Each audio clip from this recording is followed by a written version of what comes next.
మోక్షమును పొందడానికి ప్రధాన ఉపకరణం ఎవరు అంటే పత్ని. అందుకని ఆమె ధర్మపత్ని. ఆ ధర్మమునకు పాడు చేసేది కామము. అది విశృంఖలత్వాన్ని పొందుతుంది. ఒక వయసు వచ్చిన తర్వాత కామమును ధర్మంతో ముడివేయకపోతే, ధర్మం తప్పి కామము ధర్మమును అతిక్రమిస్తే ప్రమాదానికి వెళ్తుంది.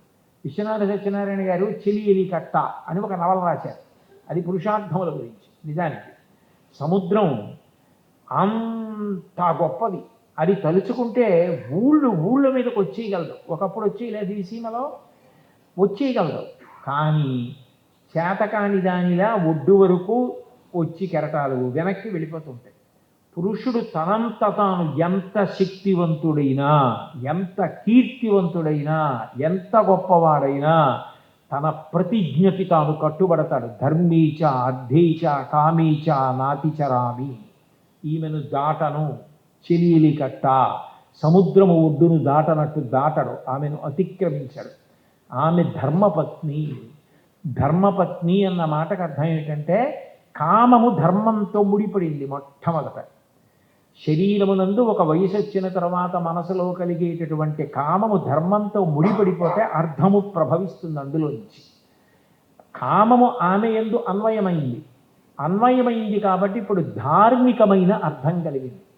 అందుకే ధర్మ ప్రజా సంపత్త్యర్థం అని సంకల్పం చెప్తారు వివాహంలో. ధార్మికమైన సంతానం కావాలి మాకు. కామము ధర్మముతో ముడిపడి ధర్మపత్ని యందు అన్వయమైతే కొడుకు కూతురు పుట్టారు. ఇప్పుడు ఈ కూతుర్ని కన్యాదానం చేసి 21 తరాలు తరించిపోయాయి. ఆ కొడుకు తన వంశాన్ని నిలబెట్టాడు. ఒకవేళ తండ్రి గారు పుణ్యం చేసుకోలేకపోయినా కొడుకు చేసినటువంటి పుణ్యము వలన 7 తరాలు తరించిపోయినటువంటి వాళ్ళు ఉన్నారు.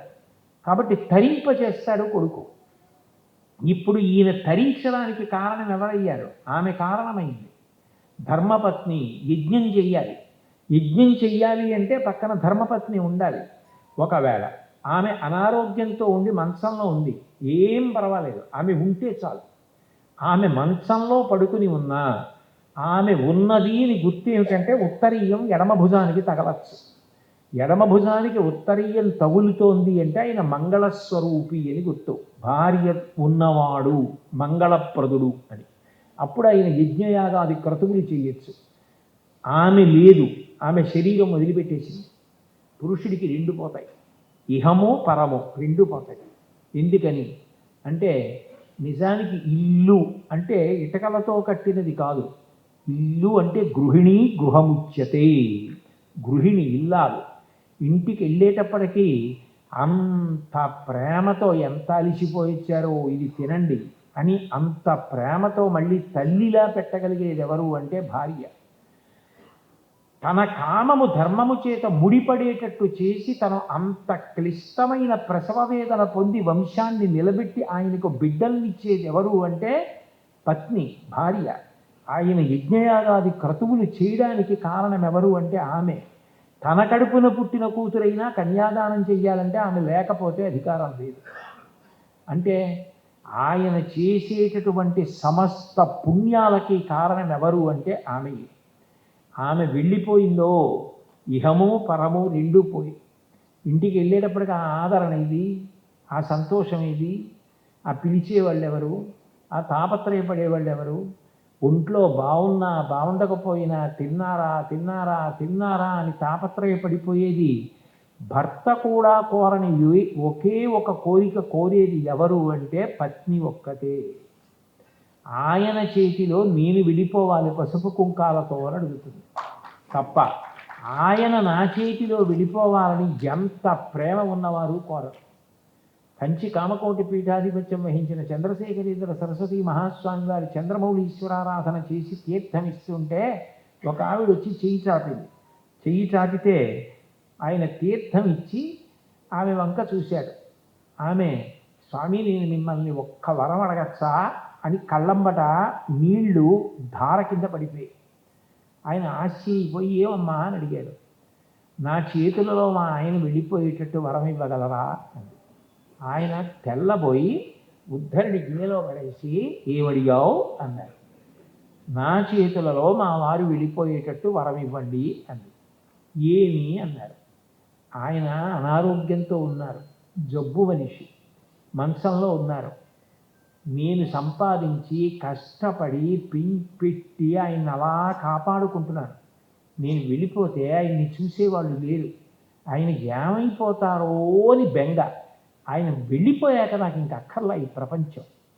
నా చేతిలో ఆయన వెళ్ళిపోయిన ఉత్తర క్షణంలో నేను వెళ్ళిపోవాలి, కానీ నేను వెళ్ళిపోయిన తర్వాత ఆయన ఉంటే నేను వెళ్ళలేను. అందుకని పసిపిల్లాన్ని చూసుకుంటున్నట్టు చూసుకుంటున్నాను. ఆయన ముందు నేను వెనక అయ్యేట్టు కొద్దిగా మార్పు చేసి పెడతారా? అంత సర్వసంగ పరిత్యాగి, అంతటి మహాస్వామి 2 చేతులు వెనక్కి పెట్టి అలా ఉండిపోయారు. ఇది దేశ సంస్కృతి, ఇది దేశంలో దాంపత్యం అంటే, ఇది దేశంలో భార్యాభర్తలంటే. ఆమె కోరిన కోరిక ఎంత గొప్ప కోరికో చూడండి అన్నారు. ఆయన అనుగ్రహించారో అనుగ్రహించలేదో ఆయనకి ఎరుక. అంతటి దయార్ద్ర హృదయుడు ఎంత కదిలిపోయి ఉంటారో బహుశా. అంటే భార్యాభర్తల అనుబంధం అన్నది అంత గొప్పది. ప్రతి చిన్నదానికి విడాకులన్న మాట తెలియని జాతి భూమి మీద ఏదైనా ఉంటే అది ఒక్క భారతదేశమే.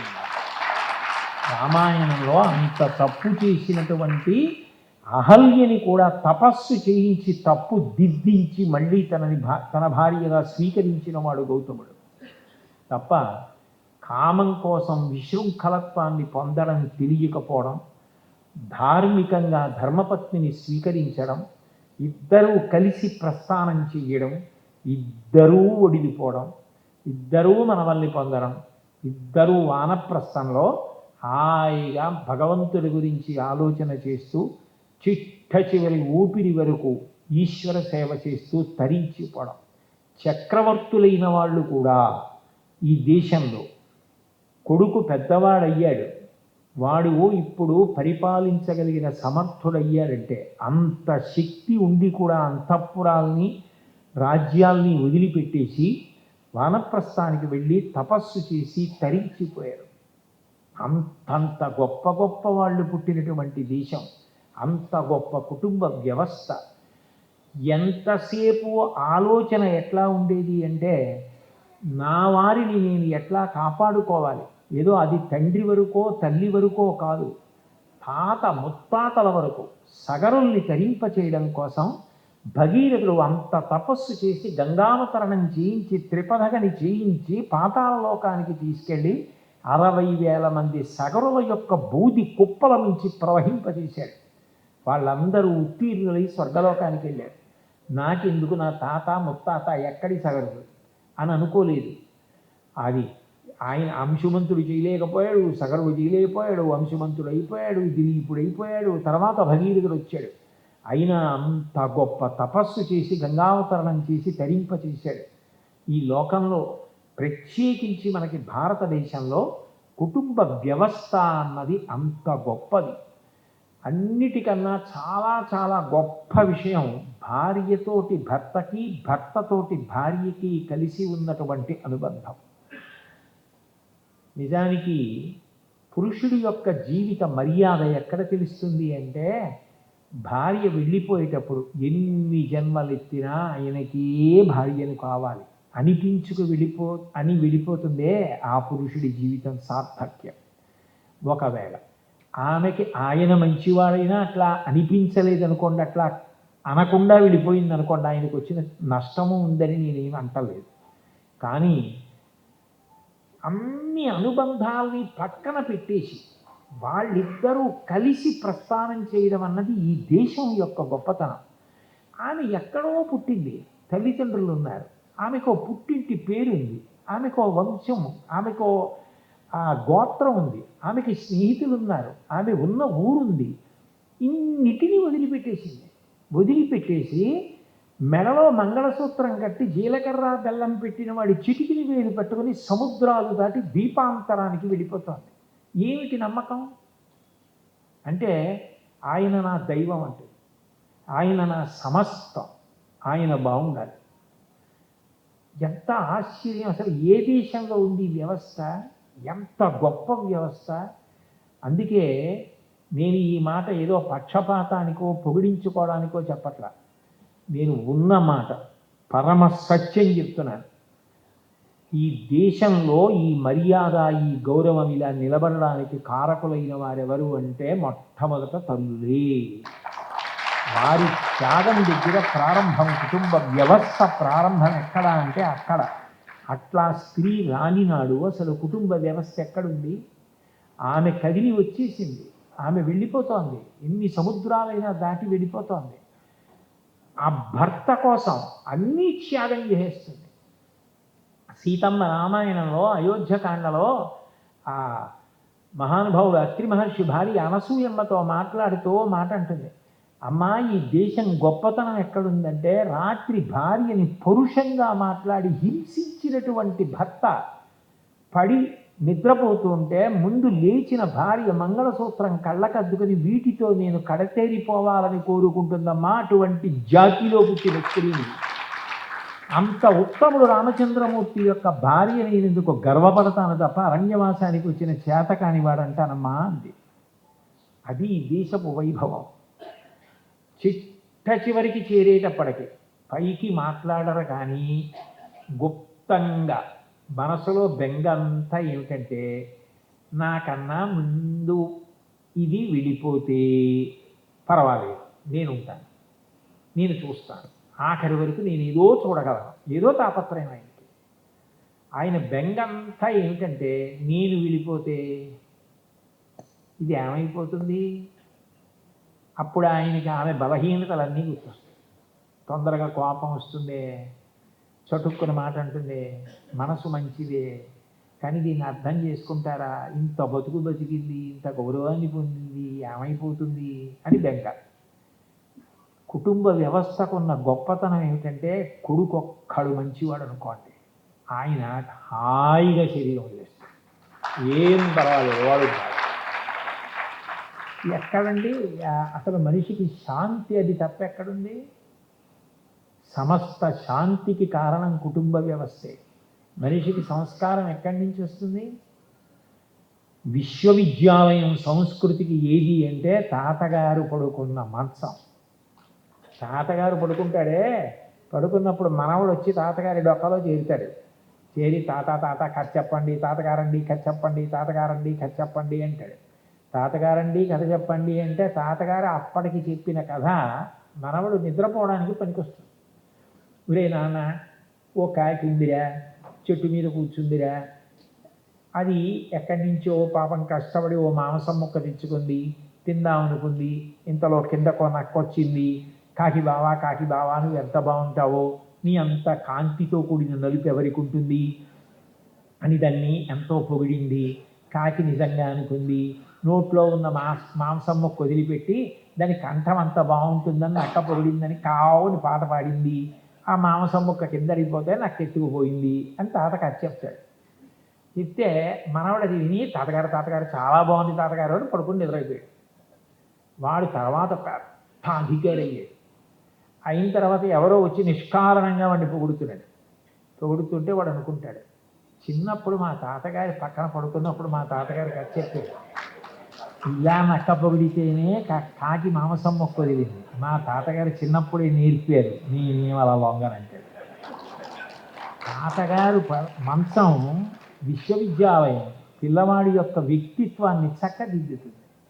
తాత, నాన్నమ్మ, అమ్మమ్మ, తాత వాళ్ళందరూ కలిసి ఉండడం, మేనమామ, తన ఇల్లు గొప్ప కాదండి. నేను ఒక కుటుంబాన్ని చూశా, ఈ ప్రవచనాల పేరు చెప్పి అనేక ఊళ్ళో ఎప్పుడప్పుడు వెళుతూ ఉంటాను కదా, అనేక కుటుంబాలను చూస్తుంటా.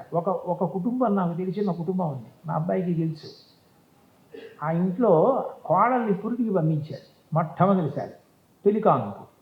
ఆ అమ్మాయి పుట్టింటికి వెళ్ళి 2 రోజులు ఉండి జ్వరం వచ్చేసింది. జ్వరం వచ్చి జ్వరంలో అత్తగారిని స్మరిస్తోంది. ఆ పుట్టింటి వారు ఉన్నవాళ్లే, అమ్మాయి ఇక్కడ మా అమ్మాయి ఉండలేదు ఏమనుకోకండి, తీసుకెళ్ళిపోండి అని తీసుకొచ్చి అత్తారింట్లో దింపేశారు. అత్తగారు 2 రోజుల్లో ఆవిడ అసలు డీలా పడిపోయి అన్నం తినడం మానేసింది. అత్తగారు కోడలు మొదటి నుంచి కలిసి ఉన్నారా, కడుపున పుట్టిందా? అవి కుటుంబాలు. మా వాళ్ళంటే బంధువులు ఎవరొచ్చినా అంత ప్రేమ, ఆ కూర్చోబెట్టడం, ఆ కలిసి ఉండడం. వాళ్ళకి మాకు మాటలు లేవు. వాళ్ళకి మాకు గొడవలు ఉన్నాయి. అదే ఆ మనుష్య జన్మ, అదే ఆ సంస్కారం.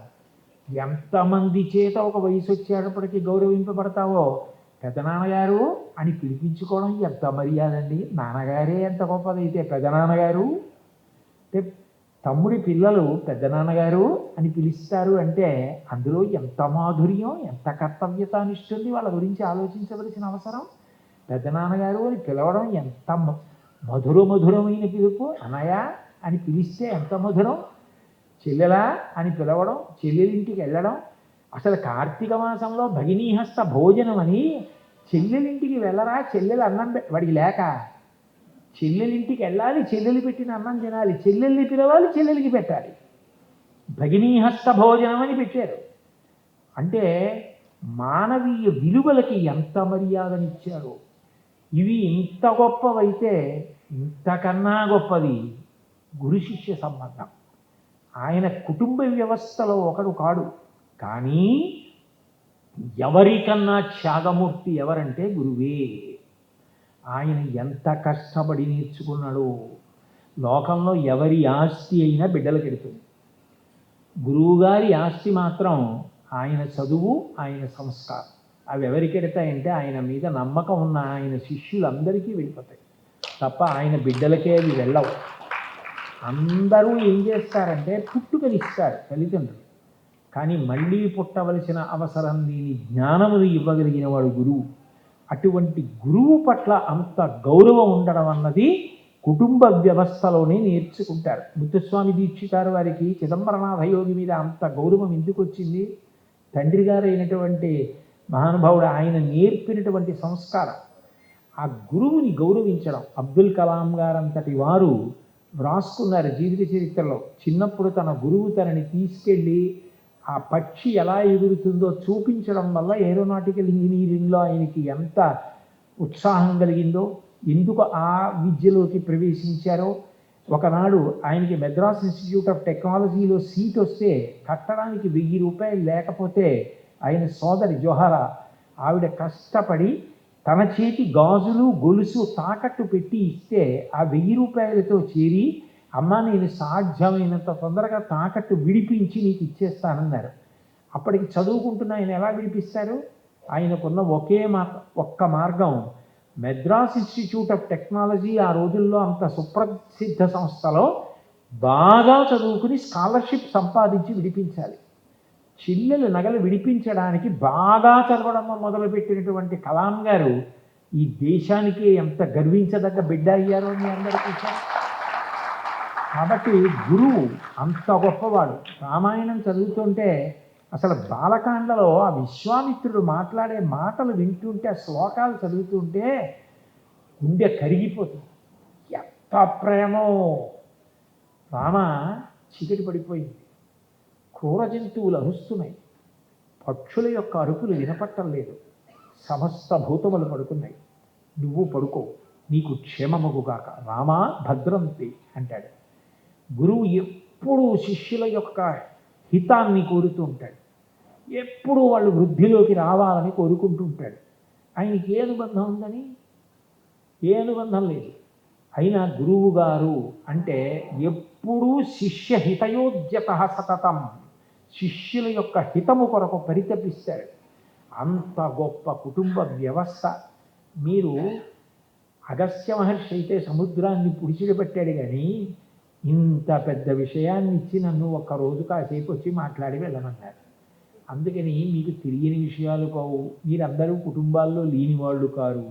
అందరూ అన్నీ తిన్నవే. కానీ ఒక్కొక్కసారి ఎలా ఉంటుందంటే, మనం తిన్న పదార్థం యొక్క గొప్పతనాన్ని ఇంకోళ్ళు చెప్తుంటే చాలా సంతోషంగా ఉంటుంది. ఏదో నాగపూర్లో తయారు చేసే హల్వా ఇంత గొప్పది అని మనం హల్వా తింటూ ఉండగా నాగపూర్ వాళ్ళు ఎవరో కమలా ఫలాలతో ఇక్కడ ఇంత బాగా చేస్తారని చెప్పి అబ్బా ఇంత గొప్పదా అని గుర్తుండిపోయినట్టు.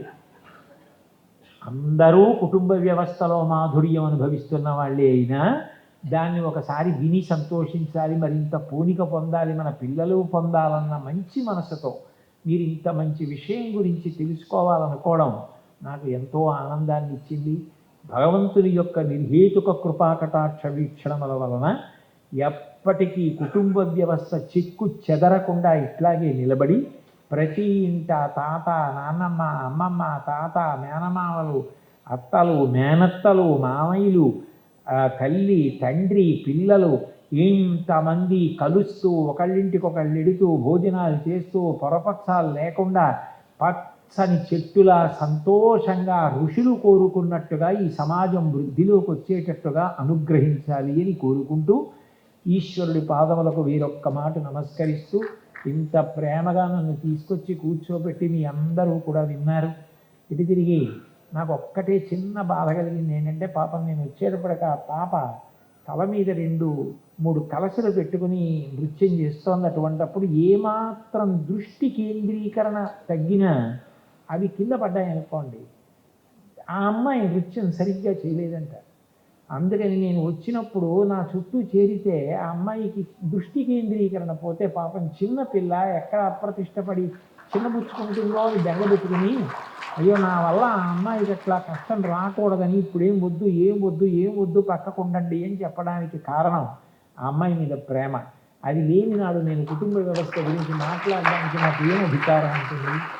అందుకని మీ అందరి ప్రేమకి నేను వేరొక్కసారి కృతజ్ఞతలు తెలియచేస్తూ, మీరు కుటుంబ వ్యవస్థలో ఇంటికెళ్ళి భోజనం చేయడం కూడా అంతర్భాగం.